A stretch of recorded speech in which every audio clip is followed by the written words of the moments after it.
everybody? This is Matt with Power Shift Media, and today what we're doing is, number one, we're going to kind of unveil this 1992 Eagle Talon TSI all-wheel drive.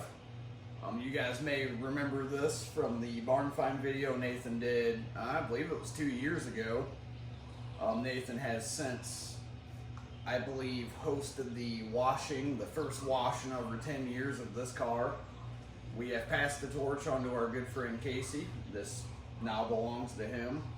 And as you can see, it has an engine in it, and this is the most complete this car has probably been in 10 to 15 years, honestly. So first thing we're going to do is just have a quick look. This is the progress that we've made. And not only does it have a heart in it, but it's a very special setup. First of all, we have the good old 6-bolt engine in here. This car is a 92, and if you know your DSM, some 92s could have had 6 bolts and some could have had 7s. It's a controversial subject about which one's better, and that's not something I'm going to delve into today, and perhaps we'll do a video dedicated just to that subject. But what makes this car special is that our friend has taken the precautions to not only make this car much more powerful than it was stock, but more reliable.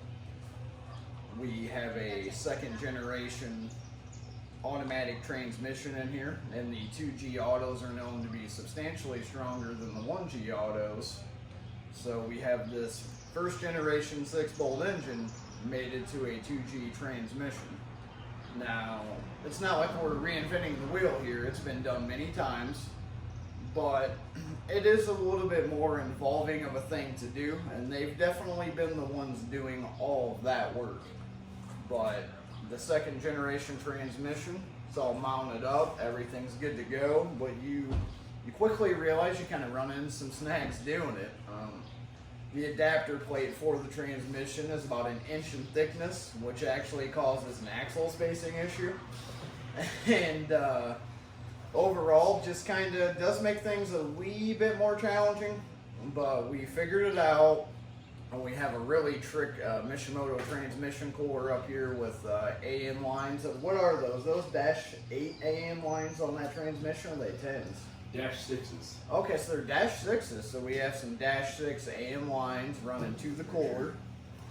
And that's actually Nathan here. He's done. Those might be -8. I don't remember what we did. He's done the substantial amount of the work, but you know, we have a pretty cool trick trans cooler up there. The entire fuel feed is -6 all the way from the tank. It's got a Walbro 450, or it's a Walbro or Deechworks. But we have a 450 in there, -6 feed all the way up with this beautiful AM regulator. Runs directly to the rail. All in all, this is a strong setup. And as you can see, and as you have seen, this is a clean car. It's in really good condition. But one thing it's lacking heavily in is the interior. And here in a moment, I'm actually going to show you the state of the interior. The car sat for over 10 years, and even though it's sat indoors, it's taken on a mold problem. You've probably seen me do some other interior details, or you read my RX-7 write-up on powershiftmedia.net. The RX-7 was rough, but this one is definitely worse. We have a serious mold problem going on in there, and the interior's in dire need of help. So I'm going to show you the techniques that I'm going to be using, the tools. I'm going to walk you through why I'm doing things the way I am doing them, and then I'm going to show you the before and after. So with that being said, let's jump right into it. All right, guys, so here's what we're working with on the interior. As you can see, it's not in the worst shape by any means. But here is where we start to run into some issues. See all that? That is mold. I apologize for some of the lighting, but there's mold all over these door panels. And that's kind of what we're up against. And obviously you just have the filth of the car sitting for a long period of time. So obviously, let's kind of run through some of the tools and techniques. Number one, you seen me use this tool right here in my RX-7 engine bay detail, and I'll link in the video. This is a boar's hair brush. I've trimmed the bristles at strategic lengths to give it more scrubbing power. I have just cleaned it out from doing the RX-7 engine bay. So, boar hair brush, absolutely essential to any detailing job. You should probably have a couple of these, and I have about 5 of these back home. But this tool is absolutely essential. Just a couple of blue shop towels, 2 of them. You're going to see exactly why I'm using them. They have a lot of purposes, but 2 is literally all you need. These microfibers here, you're going to see, and you're probably going to cringe. Matt, why are you using these old filthy microfibers on a detail? And that's a very good question. These are going to be used for mold removal, not dressing. They're not going to be used for carpet cleaning, strictly mold removal towels. So those don't have to really be clean. Makeup wedges. If you read my article, you know what these are for. You'll see them in action later. Scrub pad. Essential tool number 2 for the detailer. Doctors have to have stethoscopes. This is essentially the detailer stethoscope. This, and as you can tell, it's literally stained with remove stains. This is literally the tool you use to remove stains from carpets. Some of these door panel fabrics, it doesn't really matter. You don't always use this. I'll get into my techniques and I'll explain as I do it. But this is kind of the weapon you would use if you're being overrun. This is basically the machine gun, if you will, where the boar hair brush is a sniper rifle. And again, I'll get more into that. I don't want to overwhelm you too much. Ammo lather interior cleaner. This is literally the interior dressing. This has a UV protectant in it. This is what we're going to use to dress the dash, door panels, plastics. This is what's going to make them beautiful. Ammo mud tire gel. Matt, why are you using tire gel? This makes no sense. Again, you're just going to have to stay tuned. This has a very big purpose. And a product I have never used before because I ran out of all-purpose cleaner. Just picked this up today. If you know me, I'm a huge fan of Girls Garage. I've used their products for probably the better part of 15 years. They say this is safe on carpets, hard plastics. The way I see it, this is going to be our mold remover and our stain remover. I used up all of my ammo shag doing the RX-7. The rest of it's at my house. I'm a forgetful idiot. That happens. So I'm going to be really excited to try this new product and kind of review it as I go. And just multiple packs of cheap microfiber cloths. We have those dingy ones down there for mold removal. These are going to be for dressing, carpet cleaning, and I am going to assess the headliner. The headliner scares so many people, and so many detailers refuse to touch them. However, I will toot my own horn and say I have 100% success with headliner restoration. I'm going to show you exactly how you do it. Guys, what I'm going to do is I'm going to show you before of this exhaust. I'm not actually going to roll the video because Casey's over there buttoning this up so we can roll it so I can more easily access the doors. But kind of notice some of the dullness that it has now. All we're going to use, this will be a 3-minute job. Never dull, blue shop towel. Here in a minute, I'm going to show you the after. All right, guys, here just a quick after. As you can see, I haven't done the bottom of the can, just the front half. The stuff that people will see, I've shined the inside of the tip. I mean, look at that reflection. Literally, you can see the reflection of the other 2G in the tip. That took me maybe 15 minutes with Never Dull, and it took 2 shop towels, and that's it. I mean, that's all the effort that needs to be put in. So, as part of your regiment when doing your washes, if you have an exhaust like this that's, high luster, Just take a little bit of time, spritz some wheel cleaner on it. Hit it with a throwaway microfiber, and once a month throw some Neverdol on it. This one has probably been neglected for 10 plus years, and I mean, look what we got out of it. A little bit of effort goes a long way. There it is after sweeping up.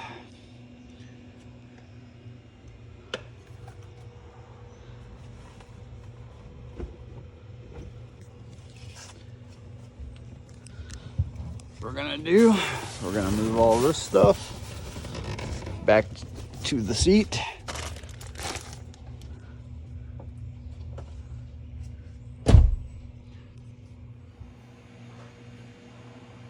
All right, guys, we have swept up the passenger compartment side of this car.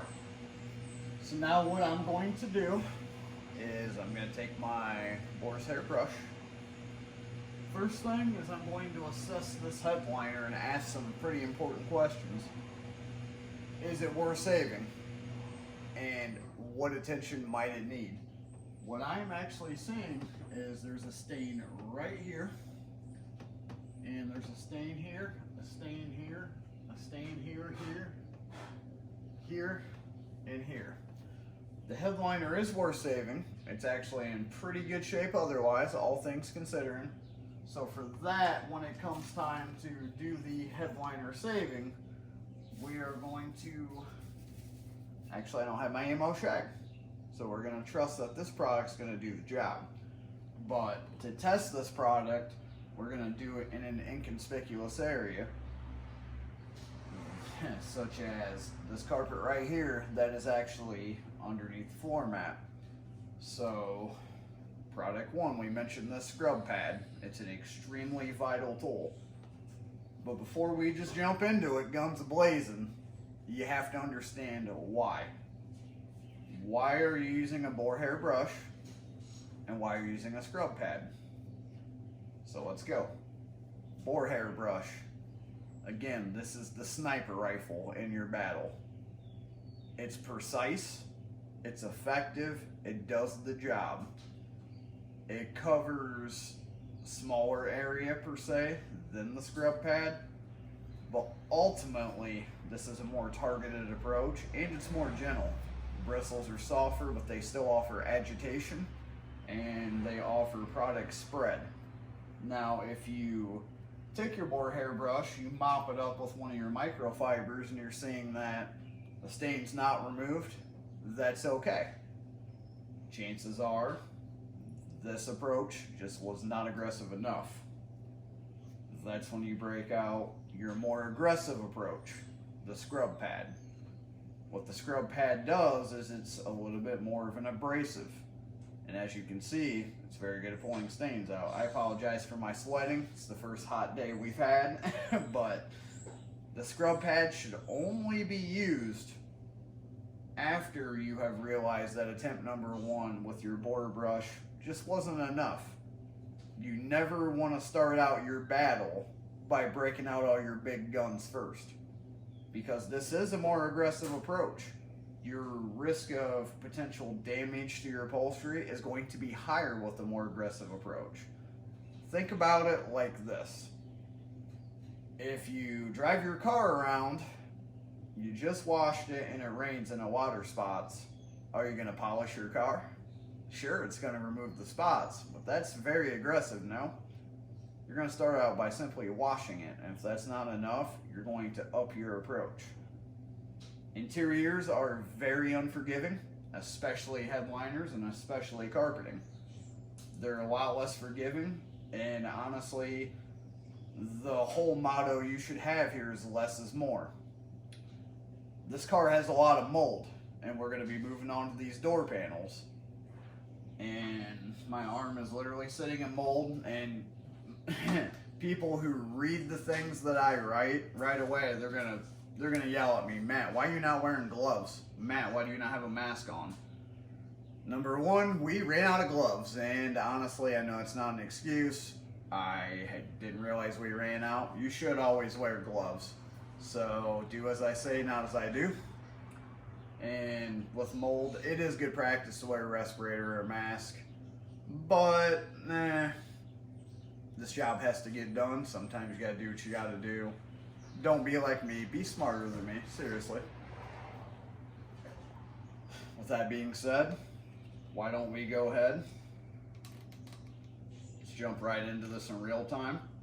What you want to do is you want to find the fine sprayer on your spray pattern. And on any of your Gross products, they have awesome sprayers. You're going to have a jet stream and you're going to have a spray. When it comes to treating mold, there's some philosophies out there and I want to touch on them right now. Number one, a lot of people say, why not use a steam machine? Why not steam the mold out? That's a great question because it will remove the mold. But what feeds mold? Moisture. So you don't want to introduce moisture to mold. It's literally the food source of the problem you have. It's how it got there. You want to use the least amount of moisture possible. That's where this comes in handy. And I'm going to show you the technique I use. It's the same one I used in my Mazda RX-7. It's going to be same crap, different day. But you're going to notice I'm not going to jump to the scrub pad right away. Is it one of my very favorite tools? Yeah, absolutely. But is it absolutely necessary off the bat? No, it isn't. So, I'm going to shut my mouth and I'm going to start saturating some carpet. The risk of mold in here is higher. So I'm going to use this product, which Brio says, and I'll just read it. Safely cleans most interior surfaces and materials from headliners to carpet with ease. Specially formulated and pleasant to use, it contains no dyes, additives, or caustic ingredients that could damage the surface. Leaves behind no residue to attract more dirt and is safe on carpet, floor mats, upholstery, vinyl, yada yada yada. That's an important sentence because if you know all-purpose cleaners, APCs, ideally is the perfect tool to use for this mold removal we have, but not so good for carpeting because APCs actually leave a residue behind. It'll actually make your carpet fibers stick up with that residue, and when you get into your car and your shoes are wet, that residue will actually clean your shoes, I'm not joking, and put that dirt right back into the carpet, and that stain will be exceptionally hard to remove. That's why I chose this product. I've never used it. Let's see what happens.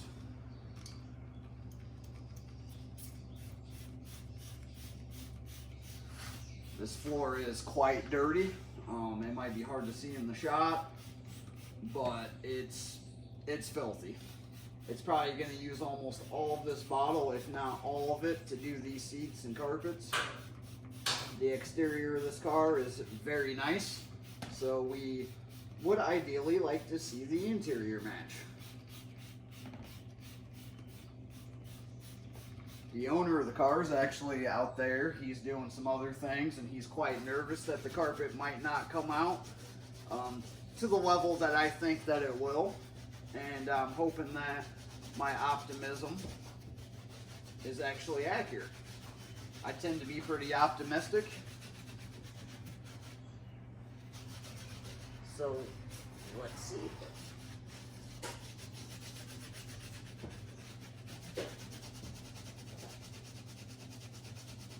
I can already see one spot here that's not coming up with the boar hair brush. I'm going to notate that in my mind. We're going to come back with the scrub pad in a minute. Once you've been doing this long enough, you can pretty much tell by eye.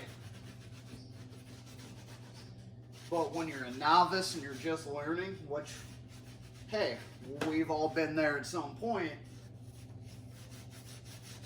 be a little bit less aggressive with your approach. But I can definitely tell while this stain is lightening up, it's definitely not lifting. So we're going to have to aid it in lifting. So to do that, right away, we're going to put that over there. We're going to go ahead and we're going to focus on this stain right here. And it's a good one. It's a doozy. It looks like, honestly, if I had to guess, this is an engine oil stain. Scrub pad, lots of saturation, agitate.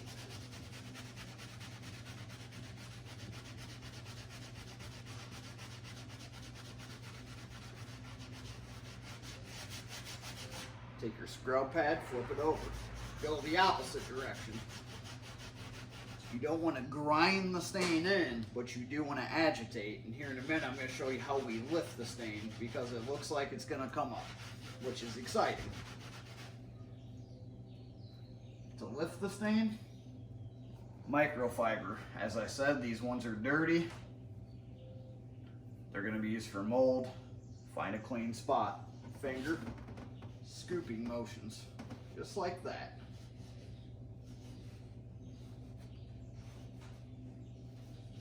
Guess what? 97% of the stain is up, but we have a stubborn spot. So I might have to get a little bit more aggressive with this one spot right here. It's being a pain in my butt, but I'm not going to let it win. Detailing is an extremely frustrating hobby. It's an extremely frustrating career. If you do it professionally, persistence is key. I can already tell you this interior carpet looks so much better. So what we're gonna do, since we see that this interior carpet is receptive to this chemical, and it's also very receptive to the scrub pad, we're gonna go ahead and we're gonna hit the base of this. Even though the floor mat's gonna cover it, I still know it's there. Don't get lazy. The floor mat is extremely dirty, but you still know it's here. Take some time to do the job.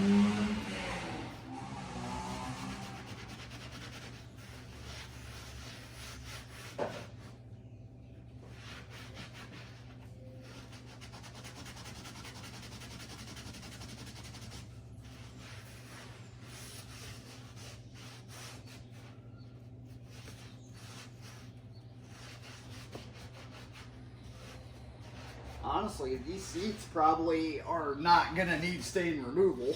They're in very good shape. They're just going to need some tune-ups. But I got to tell you, this interior carpeting, it's a survivor.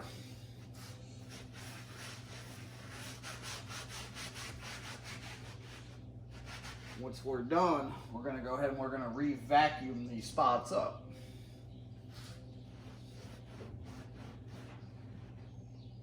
I can't express how amazing this has turned out already. It's unbelievable. I mean, if you have a shampoo machine, definitely implement it right now. But I don't, so sometimes you gotta do the job with the tools that you have available. It's all about improvising, adapting, and overcoming.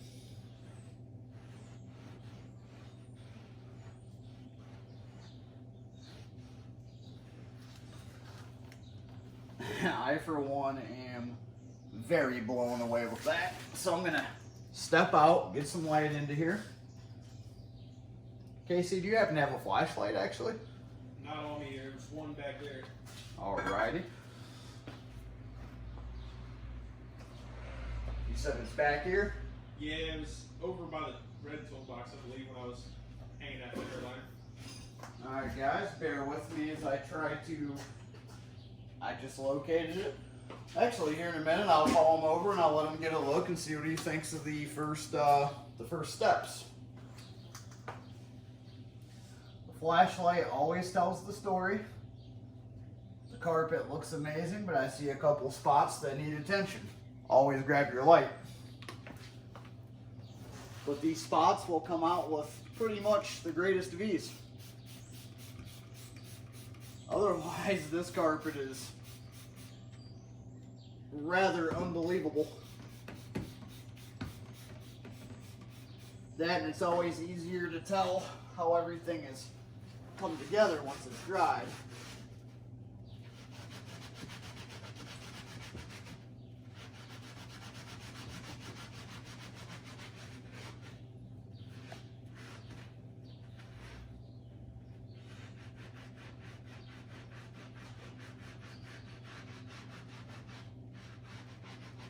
As it turns out, these are engine oil stains I'm dealing with.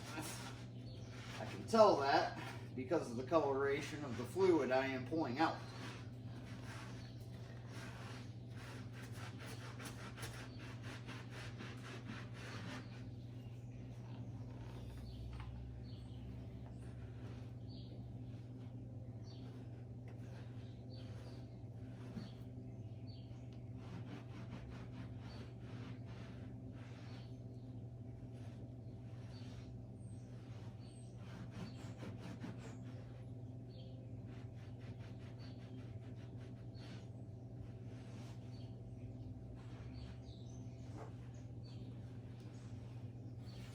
much to my satisfaction, we have an awesome result. I'm gonna go ahead and stop the video here to move into part 2. All right, guys, here is the final product. There's a lot to talk about. Number one, we have not done the driver's side yet because Nathan does still have to come in here and do some wiring. He's going to be in and out of the car. So we're going to wait to do the seats, like actually finish them, and the driver's side carpeting until that's done. But if you remember, this was moldy about an hour ago. It is now dressed, demolded, carpet's cleaned, and just take a look. Here's the carpeting on this side. It's not fully dry, so it's kind of hard to appreciate how clean and kind of perfect it is. But all the stains came out. And some of those dark spots you're seeing are just wet spots. The dash, I can say I've been in this DSM game for, oh man, 17 years now, as hard as that is to believe. And I've owned cars as early as me being 14 years old.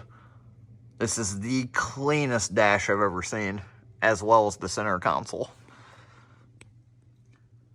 I mean, you guys seen on camera just how moldy that was. And look just how beautiful it is. And the dash, I would venture to say, and granted, you know, the driver's side again is it's not done yet. But the steering wheel, the door panels, this carpet, this just shows you how the rest of the car is going to be.